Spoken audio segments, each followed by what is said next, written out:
It is very seldom that mere ordinary people like John and myself secure ancestral homes for the summer. A colonial mansion, a hereditary estate, I would say a haunted house, and reach the height of romantic felicity. But that would be asking too much of fate. Still, I will proudly declare that there is something queer about it. Else, why should it be let so cheaply? And why have stood so long untenanted? John laughs at me, of course, but one expects that in marriage John is practical in the extreme.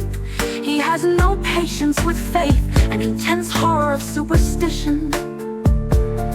And he scoffs openly at any talk of things not to be felt and seen and put down in figures. John is a physician, and perhaps I would not say it to a living soul, of course, that this is dead paper and a great relief to my mind. Perhaps that is one reason I do not get well faster. You see, he does not believe I am sick. And what can one do?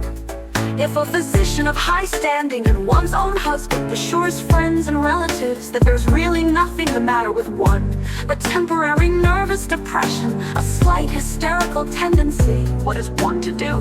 My brother is also a physician and also of high standing, and he says the same thing. So I take phosphates or phosphites, whichever it is, and tonics and journeys and air and exercise, and am absolutely forbidden to work until I am well again.